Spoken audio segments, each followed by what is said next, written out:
आला बर्ज है। MCN Urdu news में आपका खैर मकदम। नाजरीन, मैं हूँ काजी मोहिउद्दीन। खबरें तफसील से। आषाढ़ी एकादशी का त्यौहार और ईद उल अजहा दोनों ही इस मर्तबा एक साथ आ रहे हैं, लिहाजा वालुज पंढरपुर के मुसलमानों ने एक खूबसूरत फैसला करते हुए ऐलान किया है कि वो 29 जून को सिर्फ नमाज ईद ही अदा करेंगे और सुन्नत इब्राहिमी की तकमील दूसरे और तीसरे दिन की जाएगी। वाज़ेह है कि इस साल आषाढ़ी एकादशी और ईद उल अजहा दोनों त्यौहार एक ही दिन आ रहे हैं, लिहाजा कौमी यकजहती के फरोग के लिए पंढरपुर के मुसलमानों ने वालूज MIDC पुलिस स्टेशन में बुलाई गई अमन कमेटी की मीटिंग में ऐलान कर दिया कि आषाढ़ी एकादशी के त्यौहार पर इलाका भर से चूँकि वारकरी विट्ठल रुक्मिणी मंदिर दर्शन के लिए आते हैं, लिहाजा वो लोग 29 जून यानी 10 जिलहिज्जा को सिर्फ नमाज ईद अदा करेंगे और यहाँ आने वाले वारकरियों का इस्तकबाल करेंगे। ईद उल अजहा के अहम फरीज़े यानी सुन्नत इब्राहिमी की तकमील वो दूसरे दिन करेंगे। इस मीटिंग में विट्ठल रुक्मिणी ट्रस्ट के सदर राजेंद्र पवार, साबिक सरपंच शेख अख्तर, महबूब चौधरी, जामा मस्जिद के अमीर सलीम पटेल, हाफिज अब्दुल रशीद, हाफिज असलम, हाफिज इकबाल, हाफिज मुश्ताक, बाबू पठान, ग्राम पंचायत रुकन जावेद शेख, अकरम पटेल, दादा साहब जाधव, शोएब चौधरी और दीगर शरीक थे। फिर हमने पूरे मुस्लिम समाज की बैठक लिए और बैठक में निर्णय लिए कि बकरीद और आषाढ़ी एक ही दिन आई, हम बकरीद आषाढ़ी एक दिन के दिन सादर नहीं करेंगे, हम कोनते भी प्रकार की कुर्बानी हम दूसरे दिन सादर करेंगे। ऐसा निर्णय हमने पूरे मुस्लिम समाज ने बैठ के निर्णय लिए और हम पूरे महाराष्ट्र में मुस्लिम समाज को विनंती करते, आह्वान करते कि भाईचारे का मैसेज इस माध्यम से जाने दो, क्योंकि अल्लाह ताला परमेश्वर ने एक ही दिन बकरीद भी और आषाढ़ी एकादश पिछले साल भी ऐसी था और ये साल भी ऐसी था, तो जातिवाद बहुत बड़े पैमाने पे महाराष्ट्र में फैल चुका है। तो सभी मुस्लिम समाज से मैं विनंती करूंगा कि अपन बकरीद की कुर्बानी अपने को 3 दिन का मौका है, अपन बकरीद के दिन कुर्बानी नहीं करते हुए अपन 30 तारीख के दिन कुर्बानी करेंगे, अपन 29 तारीख को नहीं करेंगे। ऐसा हमारे पंढरपूर गांव में, वलदगाव गांव में वन साइड से मुस्लिम समाज ने निर्णय लिया।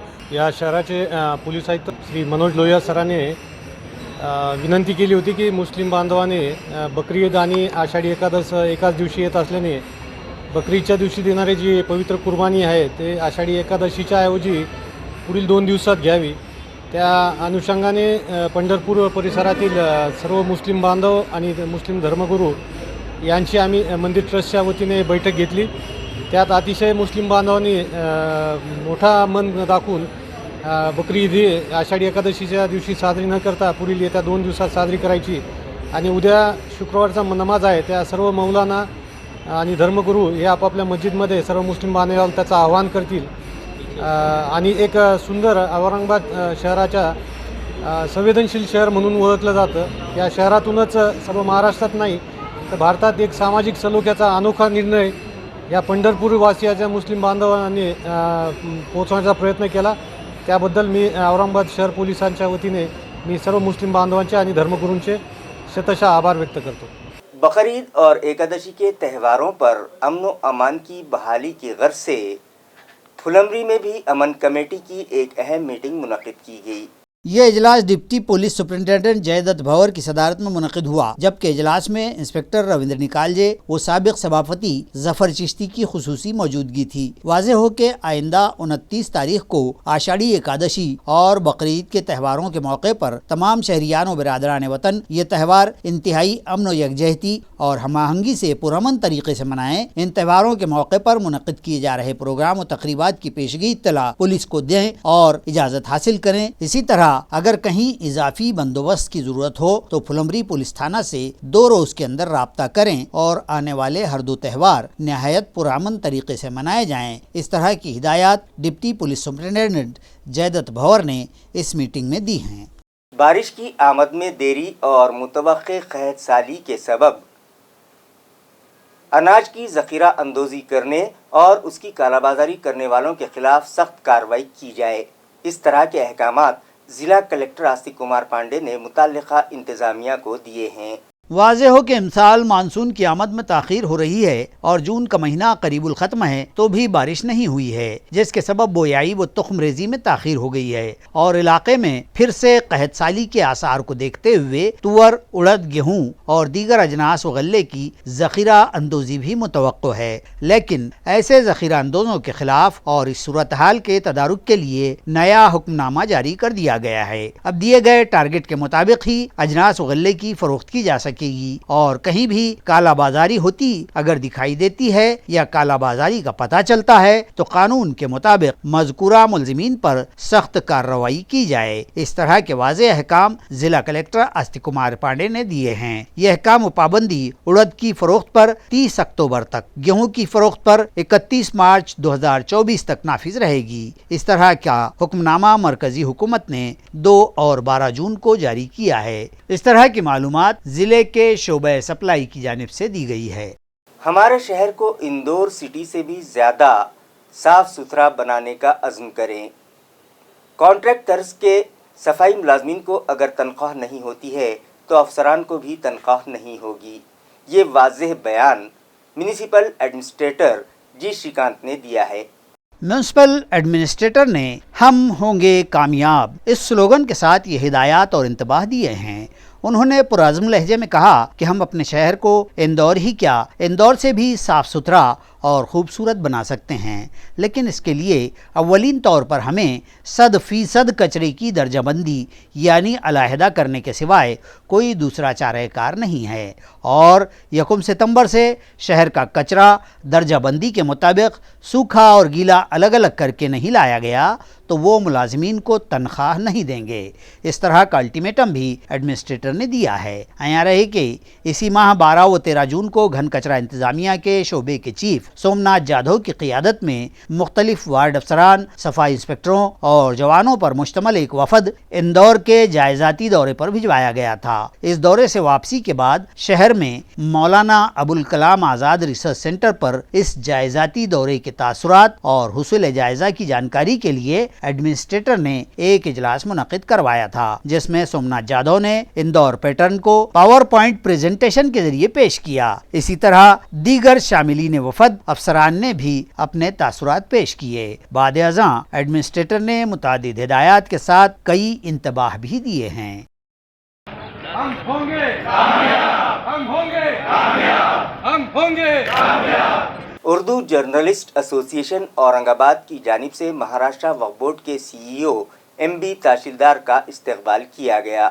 इस मौके पर मुख्तलिफ मौज़ूआत पर तबादला ख्याल भी किया गया।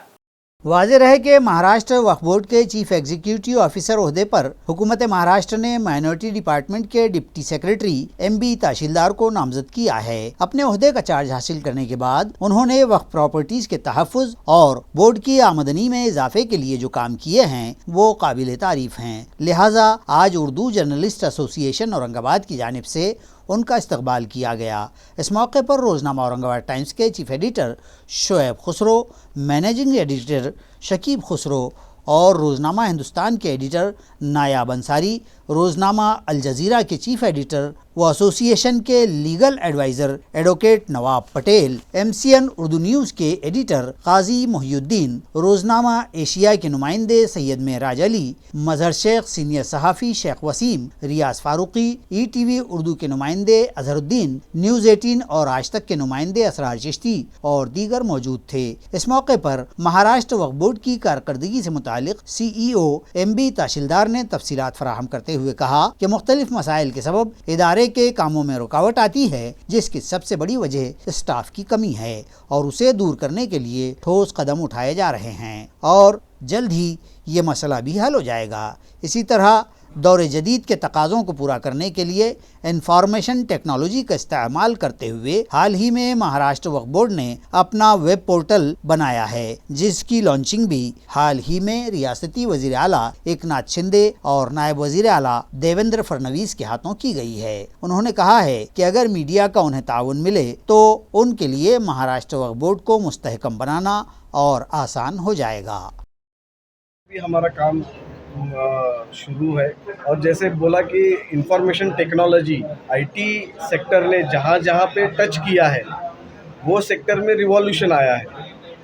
तो वो आईटी इंटरवेंशन जो भी वक्फ बोर्ड सर्विसेज देता है, वक्फ इंस्टीट्यूट्स को, बेनिफिशरीज को जो सेवाएं देता है, तो वो सेवाएं देने का माध्यम अगर हम उसको आईटी इंटरवेंशन करके इंफॉर्मेशन टेक्नोलॉजी के सॉल्यूशंस का उपयोग करके हम अगर करते हैं तो काफ़ी आसानी से हम उनको सेवा उपलब्ध कर सकते हैं। तो उसमें जैसा रजिस्ट्रेशन हो, मुतवली का अपॉइंटमेंट, चेंज रिपोर्ट हो, लीज मॉड्यूल हो, या budget filing, account maintenance, audit filing, ये सब सेवाएं हम ऑनलाइन प्लेटफॉर्म पे अगर उपलब्ध कर देते हैं तो वो काम करने का तरीका भी आसान हो जाएगा और लोगों की भी तकलीफ़ें कम हो जाएगी। तो वो फ्रंट पे भी हमने काम शुरू कर दिया है। उसमें से एक गवर्नमेंट ऑफ महाराष्ट्र ने जो इनिशिएटिव लिया था, महा IT के माध्यम से एक वेब पोर्टल हमने ऑनलाइन रजिस्ट्रेशन का विकसित किया है और वो अभी हम लोकार्पण भी किया है। ऑनरेबल CM और डिप्टी CM साहब ने लास्ट कैबिनेट में वो उसका इनॉग्रेशन किया है। तो धीरे धीरे सब चीज़ें, जैसे लीज का भी वो भी सेवा हम उपलब्ध करेंगे। ऑडिट फाइलिंग, जैसे हम income tax return online file करते हैं, वैसे ऑडिट रिटर्न भी वक्फ इंस्टीट्यूट ऑनलाइन फाइल कर सकेगी, ताकि उनको यहाँ पे औरंगाबाद आने की ज़रूरत नहीं पड़ेगी, हेडक्वार्टर ऑफिस में आने की ज़रूरत नहीं पड़ेगी। फिर हमने हर एक डिस्ट्रिक्ट में नए ऑफिसेस, वक्फ डिस्ट्रिक्ट वक्फ ऑफिस का ऑफिस शुरू करने का वो भी हमने ड्राइव शुरू कर दिया। रियासती वजीर और औरंगाबाद जिले के राब्ता वजीर संदीपान भुमरे पाटिल ने एक नौजवान से फ़ोन पर इंतहाई जिल्लत आमेज़ बदकलामी की और उसे धमकियां दी, जबकि इस नौजवान को तहफ़्फ़ुज़ का तयक़ुन उद्धव ठाकरे ने दिया है।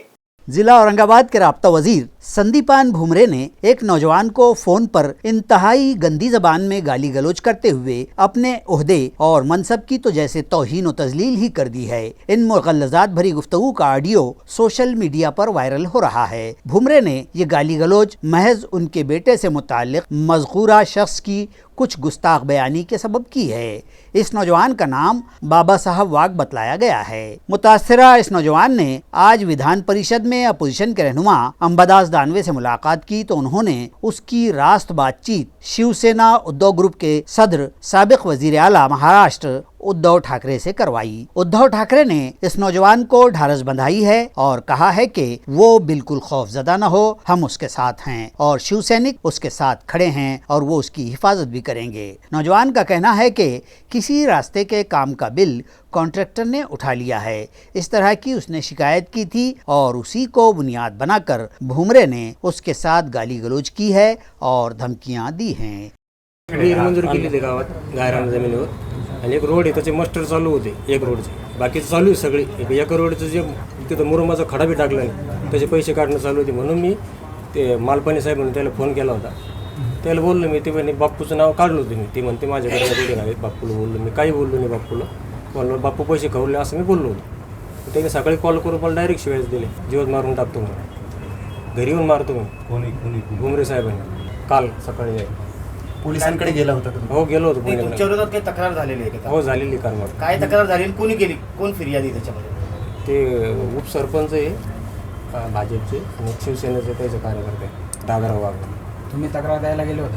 हो पुण्यनगरला गेलो। काय बोल नाही घेत नाही, CP ऑफिसला जा म्हणून। ओके, मला असं वाटतं हाही नेमका आलेला इथं माझ्या ऑफिसला, मी सकाळी ही रेकॉर्डिंग ऐकली आणि त्या ज्या पद्धतीनं मंत्र्यांनी धमकी दिली म्हणून तो माझ्याकडे आलेला ह्या सगळ्या गोष्टी सांगायला, आणि तितक्यात साहेबांचाही फोन आलेला। निश्चित याला संरक्षण तर शिवसेना देईल, याचं कोणी बालबाका नाही करू शकणार। किती भुमरेन आणखी कोणी लटकले तरी याच्या केसाला धक्का लागणार नाही, ते तर आम्ही बघून घेऊ, त्याची चिंता करण्याची गरज नाही। पण अशा पद्धतीनं सत्तेचा माज येत असेल, स्वतः भ्रष्टाचार करायचा, अनलिगल काम करायचे आणि सामान्य माणसाला जीवे मारण्याच्या धमक्या द्यायच्या, मला वाटतं ही मस्ती महाराष्ट्रातल्या अनेक मंत्र्यांच्या मनात रुजलेली आहे, घुसलेली आहे। आणि मला वाटतं ही मस्ती जनता तुम्हाला घरी बसवल्याशिवाय राहणार नाही, एवढंच मला सांगायचं आहे। प्रकरण त्यांनी एक तक्रार केलेली विहिरीची आणि एक रस्त्याची, त्याचं म्हणणं की गायरानावर विहीर, EGSची विहीर गायरानावर करताच येत नाही आणि ज्याला विहीर करायची त्याच्या नावावर सातबारा असला पाहिजे। गायरानावर विहीर करण्याचा कोणता संबंध येतो? आणि मग अशा पद्धतीनं विहीर EGS म्हणून गायरानावर कशासाठी करायची, हा एक प्रश्न आहे। आणि एक रस्ता आहे त्याचं कामच केलं नाही, परंतु त्याचं बिल उचललं गेलं, मास्टरवर त्याचं बिल, खोटं बिल नोंदवणं चालू आहे। स्वतःच कुंपणच शेत खाऊ लागलेलं आहे रोजगार हमी योजना मंत्र्याच्या मतदारसंघातच अशा पद्धतीनं अनागोंदी चालू आहे. मी तर म्हणतो जरा होऊ द्या काम आणखी. या सगळ्या कामाचा हिशोब कितोब नक्कीच घेतला जाईल.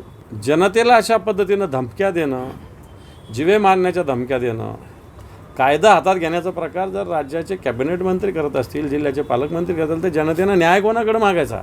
एएमसी इंतजामिया की जानिब से एनओसी मंसूख किए जाने के बावजूद सिद्धार्थ गार्डन में तामीर करदा शॉपिंग मॉल की दुकानें लीज पर दी जा रही हैं. इस तरह का इल्ज़ाम बीओटी कॉन्ट्रैक्टर के एक पार्टनर रविंद्र जैन ने लगाया और इस मामले की आला सतही कमेटी के जरिए जांच का मुतालबा किया. वाज़ेह रहे कि म्यूनसिपल इंतज़ामिया ने सिद्धार्थ गार्डन के दाखिली दरवाजे से मुत्तसिल बीओटी यानी बिल्ट ऑक्यूपाई एंड ट्रांसफ़र तर्ज पर वहाँ शॉपिंग मॉल तामीर करवाया, जिसके तहत मुताल्लिक़ा एजेंसी ने वहाँ 80 दुकानें तामीर की. लेकिन डेवलपमेंट के मामले में तनाज़ा पैदा हो गया और साबिक़ म्यूनसिपल एडमिनिस्ट्रेटर अभिजीत चौधरी ने बीओटी के तहत मुकर्रर करदा एजेंसी को जारी करदा एनओसी ही मनसूख कर दी थी. इस मामले में एक बड़ा स्कैंडल मंजर आम पर आया है और मुताल्लिक़ा बीओटी एजेंसी के एक पार्टनर रविंद्र जैन ने इल्ज़ाम लगाया है कि एनओसी मनसूख किए जाने के बावजूद उनके दूसरे पार्टनर्स यहाँ की दुकानें लीज़ पर दे रहे हैं. उन्होंने इस ज़मन में मज़ीद कहा कि साल 2006 में सिद्धार्थ गार्डन के दाखिली दरवाजे से मुत्तसिल 7000 स्क्वायर मीटर क़त्ल अराज़ी पर बीओटी तर्ज पर शॉपिंग मॉल तामीर करने के लिए इंतज़ामिया ने प्रकाश डेवलपर्स और जयवन एजेंसी के साथ माहिदा किया था, मगर साल 2008 में इन दोनों एजेंसियों ने यह काम इथरो एंड सुनील डेवलपर्स को दे दिया, जिसके बाद प्रकाश डेवलपर्स के सारे इख्तियारात ख़त्म हो गए. उन्होंने म्यूनसिपल कॉरपोरेशन के हिस्से की 70,000 स्क्वायर फीट पार्किंग शेड तामीर किया और उनके साथ इस प्रोजेक्ट में 20% के शेयर होल्डर जयश्री नाड़े ने बखिया काम पूरा करने की जिम्मेदारी कबूल की. मगर इस प्रोजेक्ट पर काम करते हुए उन्होंने इथरो एंड स्टील डेवलपर्स व दीगर पार्टनर्स को अंधेरे में रखा और म्यूनसिपल अफसरान के साथ मिली भगत करते हुए दोबारा से प्रकाश डेवलपर्स को फिर से इस प्रोजेक्ट में शामिल करने की कोशिश की, जबकि प्रकाश डेवलपर्स का इस प्रोजेक्ट से कोई ताल्लुक़ बाकी नहीं बचा था.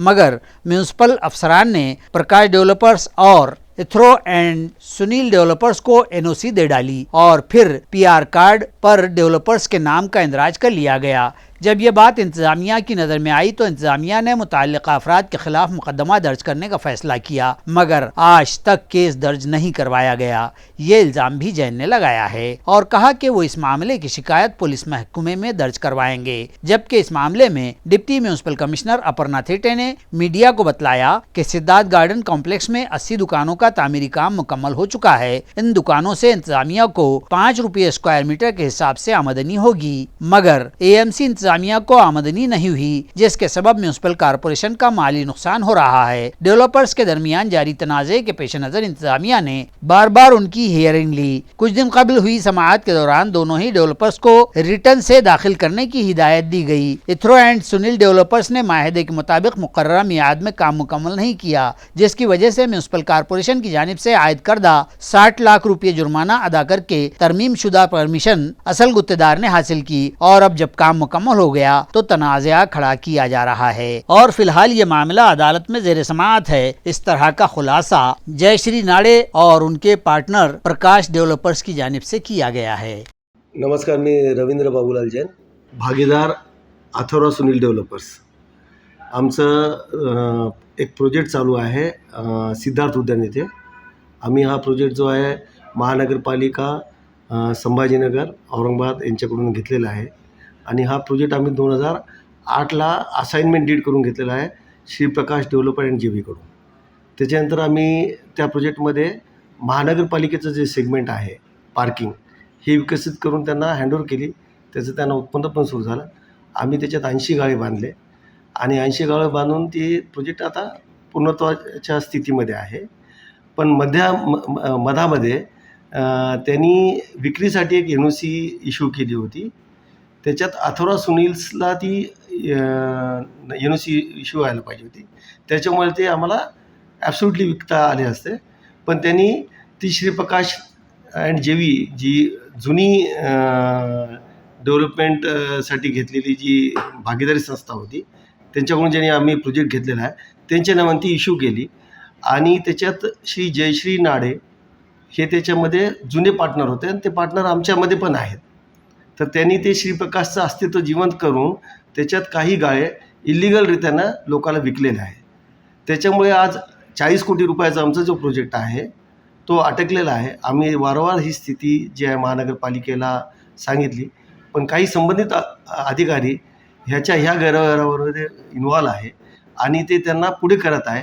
आणि आमचे 40 कोटी रुपये आज जे आहे याचं खूप मोठं नुकसान जे आहे होत आहे. तर आमचं असं म्हणणं आहे की ही वस्तुस्थिती लक्षात घेऊन महानगरपालिका आयुक्त आणि त्याच्यावरचे जे काही ऑफिसर असतील त्यांनी लक्ष घालावे आणि योग्य ती कारवाई करून आमचं होणारं आर्थिक नुकसान आणि हे इलीगल कारवाई ही सगळी थांबवावी, हे माझं म्हणणं आहे. रियासत महाराष्ट्र में ईडी की जानिब से जारी छापामारी पर अपने तासुरात का इजहार करते हुए शिवसेना शिंदे ग्रुप के स्पोक्स पर्सन व एमएलए संजय शिरसाट ने कहा कि अगर बदउनवानियां नहीं की हैं तो ईडी की जानिब से मारे जा रहे छापों से डरने की कोई वजह नहीं है. कालपासून महाराष्ट्रामध्ये अत्यंत खळबळजनक वक्तव्य किंवा कॉमेंट्स काही विरोधी पक्षाचे नेते करायला लागलेले आहेत. त्याचं कारण असं आहे की मुंबईमध्ये पडलेल्या ईडीच्या काही धाडी आणि मुळात या धाडी ज्या पडल्यात तर त्यात काही राजकीय पक्षाचे नेते आणि अधिकारी सुद्धा आहेत. पूर्वीसुद्धा आम्ही स्पष्ट केलं होतं की ह्या ईडीची धाडी असेल किंवा ह्या ज्या एजन्सी असतात त्याच्याशी सरकारचा काही संबंध नाही. धाड एका दिवसात पडत नाही तर अनेक दिवसाचा त्यांचे असलेला तपास करून नंतर त्या धाडी टाकल्या जातात. आणि जेव्हा धाडी टाकल्या जातात तर त्याचा कालावधी जर तुम्ही पाहिला तर 5-6 तास 8 तास हे धाड सत्र सुरू असते.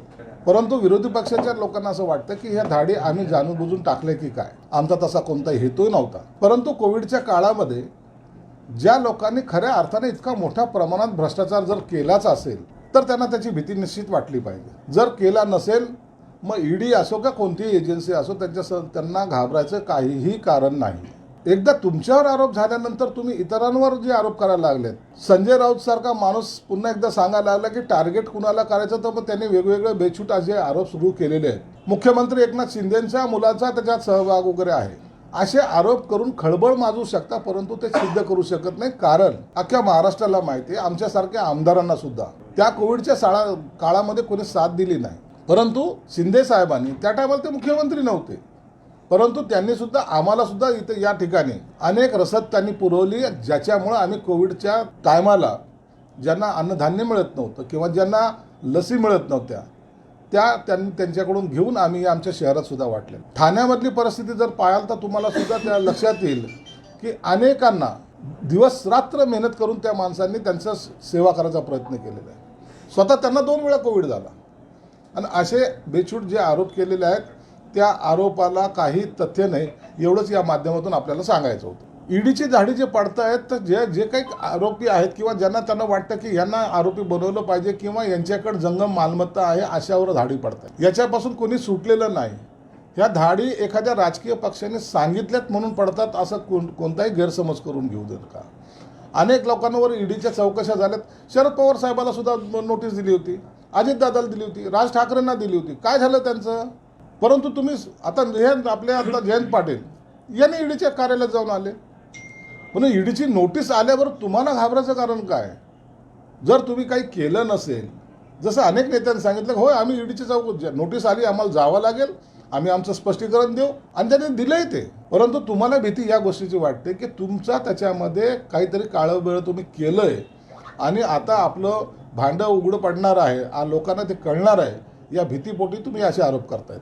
महाराष्ट्र विधान परिषद के अपोजिशन लीडर अंबादास दानवे ने ईडी छापामारी पर सख्त अल्फाज में तनकीद करते हुए कहा कि एनफोर्समेंट डायरेक्टोरेट के अफसरान शिव सैनिकों को टारगेट बना रहे हैं. उन्होंने सवाल किया कि इस तरह की कार्रवाई रियासती वजीर आला के साथियों पर क्यों नहीं होती. आइए देखते हैं दानवे ने और क्या कुछ कहा. ईडीने ज्या पद्धतीनं धाडी टाकण्याचं धाडं सत्र सुरू ठेवलेलं आहे, जाणीवपूर्वक शिवसैनिकांना टार्गेट केलं जातं, हे मला वाटतं जगाला किंवा महाराष्ट्राला आता सांगण्याची गरज नाही. जे लोक नवीन गद्दार सरकारच्या बरोबर खांद्याला खांदा लावून बसलेले यशवंत जाधव, मुंबई महापालिकेचे स्टँडिंग कमिटीचे चेअरमन, कोविडच्या काळात असलेले चेअरमन, यांच्याकडे नाही ईडीची धाड पडलेली. आणखी काही लोक बारीक सारीक लोक आहेत बरेच. काल सूरज चव्हाण, वगैरे यांच्यावर ज्या पद्धतीनं तपास झाला त्याबरोबरच काही लोक होते जे आता खांद्याला खांदा लावून माननीय मुख्यमंत्र्यांच्या खांद्याला खांदा लावून बसतात, वर्षा बंगल्यावर असतात, ठाण्यात असतात, मंत्रालयात असतात. अशा लोकांवर कोणत्याही धाडी पडलेल्या नाही. याचाच अर्थ बदल्याच्या भावना. काही लोक कल्याण डोंबिवलीचे तर मी नाव घेईल, भाऊ चौधरी नावाचा एक शिवसैनिक आहे जे नाशिकचे संपर्क प्रमुख होते. ऑक्सिजन सप्लायमध्ये किती अनियमितता आहे, त्यांची स्वतःची फॅक्टरी आहे आणि ते रोज कुठेतरी शिंदे साहेबासोबत दिसतात किंवा ते छोटे शिंदे साहेबासोबत दिसतात. म्हणजे खांद्याला खांदा लावून खरोखर भ्रष्टाचार ज्यांनी केला हे लोक तुमच्याबरोबर आहेत आणि ज्यांनी प्रामाणिकपणे काम केलं त्यांच्या घरी धाडी टाकल्या जातात. मला वाटतं हा सगळा रोख जनतेच्या लक्षात येतोय. जाणीवपूर्वक अशा पद्धतीनं बदल्याच्या भावनेनं पूर्वग्रहदूषितपणे अशा कारवाई होतात. घाटी अस्पताल के ब्लड बैंक में खून की किल्लत संगीन रुख इख्तियार कर चुकी है और तशवीशनाक बात यह है कि यहाँ अब सिर्फ एक दिन का ही खून का जखीरा बाकी बचा है। इलाक़े मराठवाड़ा के सबसे बड़े सरकारी अस्पताल की इलाकाई ब्लड बैंक में अब सिर्फ एक दिन के लिए काफ़ी हो सके उतना ही ज़ख़ीरा खून बचा है और अब ये अमर तय है कि अस्पताल में ज़रूरतमंद मरीज़ों या उनके रिश्तेदारों को खून के हुसूल के लिए पता नहीं कहाँ कहाँ भटकना पड़ेगा। पिछले दिनों चूँकि गरमाई तातीलात के अय्याम थे इसलिए शहर में होने वाले अतियात खून के कैंप के इनेकाद में कमी आ गई थी और जाहिर है कि इन ब्लड डोनेशन कैंपों में जमाशुदा ज़ख़ीरा खून ज़्यादातर घाटी अस्पताल ही को डोनेट किया जाता है, जिसके सबब ज़ख़ीरा खून की सूरत हाल मामूल पर रहती है और ज़रूरतमंदों को ज़्यादा दिक्कतें नहीं झेलनी पड़ती। अब जबकि छुट्टियां भी ख़त्म हो गई हैं ताहम घाटी के ज़ख़ीरा खून की संगीन सूरत हाल को मामूल पर लाने के लिए समाजी इदारों, NGOs और शहरियान से घाटी इंतज़ामिया की जानिब से डॉक्टर प्रगति फूलगिरी ने अपील की है कि वो फिर से ब्लड डोनेशन कैंप्स मुनक़िद करवाएं। नमस्कार, मी डॉक्टर प्रगती फुलगिरकर, प्रभारी विभागीय रक्त केंद्र शासकीय वैद्यकीय महाविद्यालय आणि रुग्णालय। सध्या आपल्या रक्त केंद्रात रक्ताचा साठा अत्यल्प आहे, त्यामुळे मी सर्व हेल्दी डोनर्सना नम्र विनंती करते की त्यांनी पुढे येऊन काही रक्तदान शिबिरे आयोजित करावी किंवा त्याचा जो ग्रुप वगैरे नसेल किंवा काही संस्था नसेल तर इंडिव्हिज्युअली सुद्धा तुम्ही आमच्या रक्त केंद्रात येऊन व्हॉलंटरी ब्लड डोनेशन करू शकता। त्यामुळे मी परत एकदा सर्वांना आवाहन करते की प्रत्येकाने पुढे येऊन रक्तदान करावे जेणेकरून आपल्याला गरजू रुग्णांना रक्त देता येईल। डॉक्टर बाबा साहब अम्बेडकर मराठवाड़ा यूनिवर्सिटी के इहाते में तामीर करदा दूसरे तालाब का इफ्तिताह रुकन असेंबली हरिभाऊ बागड़े के हाथों किया गया। अयारहे के बामू कैंपस में देवगिरी नागरी सहकारी बैंक और जलदूत के ताउन से 2 तालाब बनाए गए हैं, जिनमें से एक तालाब का इफ्तिताह पहले ही 31 मई को मरकजी वजीर ममलिकत डॉक्टर भागवत कराड़ के हाथों कर दिया गया था। दूसरे तालाब के कंक्रीट के काम और उसे गहराई देने के काम का इफ्तिताह रुकन असेंबली हरिभाऊ बागड़े के हाथों अमल में आया। इस मौके पर मुनक़िद प्रोग्राम की सदारत यूनिवर्सिटी के VC डॉक्टर प्रमोद देवले ने की, जबकि इस मौके पर additional VC doctor Shyam Shirsat, registrar doctor Bhagwan Sakhde, माहिर आबियात सर्जेराव वाघ, देवगिरी बैंक के सदर किशोर शितोले, प्रिंसिपल भारत खंदारे, बैंक के CEO Pravin Nandedkar, executive engineer Ravindra Kale, doctor Kailash Pathrikar और दीगर अहम अफराद मौजूद थे। इस मौके पर हरिभाऊ बागड़े ने इन तालाबों की तामीर के लिए देवगिरी बैंक और जलदूत की सताइश की और मजीद उनके अवामी व फलाही कामों को सराहा। इस तरह की मालूमात किशोर शितोले ने दी है। एक कंपनी के कारपोरेट बैंक से 110 करोड़ रुपयों का सरखा करके क्रिप्टो करेंसी में तब्दील करने की कोशिश कर रहे 6 आला तालीम याफ्ता शातिर मुलजिमीन को साइबर पुलिस ने धर दबोचा। पुलिस ने इन मुलजिमीन को गिरफ्तार करके अदालत के रूबरू किया तो अदालत ने उन्हें 2 रोज़ा पुलिस कस्टडी का हुक्म दिया है। तफसीलात के मुताबिक साइबर पुलिस को जानकारी मिलने के बाद छापा मारकर इन मुलजिमीन को गिरफ्तार किया गया और जब सख्ती से उनकी तफ्तीश और पूछताछ हुई तो उन्होंने इकबाल जुर्म कर लिया। इस तरह साइबर पुलिस के इस बरवक्त कार्रवाई के सबब 110 करोड़ की बड़ी चोरी का वक्त से पहले ही भांडा फूट गया। इन साइबर मुलजिमीन को शहर के देवप्रिया होटल से गिरफ्तार किया गया है, जिनमें कुछ तो आला तालीम याफ्ता बतलाए गए हैं। इस छापे की तफसीलात साइबर पुलिस थाना की इंस्पेक्टर प्रवीणा यादव ने कुछ इस तरह बतलाई हैं। विक्री करणारी कंपनी आहे, तिच्या अकाउंटमधून 110 कोटी रुपये जे आहे तर हॅकिंग करून बँक ऑफ इंडियाच्या हे जे आहे अकाउंट त्याच्यामधून हॅकिंग करून ते पैसे काढून ते क्रिप्टोकरन्सीमध्ये कन्वर्ट करून ते लोक घेणार होते असं माहिती मिळाल्याने आम्ही जे आहे PSI चव्हाण, API सातोदकर आणि आमची सगळी टीम सर्वांनी जे आहे तर हॉटेल देवप्रिया या ठिकाणी छापा मारला असता त्या ठिकाणी आम्हाला 6 व्यक्ती मिळून आले. त्यांची आम्ही विचारपूस वगैरे केली असता त्यांना त्यांच्या सगळ्या जी ते कारवाई करत होते त्याबद्दल त्यांना माहिती वगैरे देता आली नाही.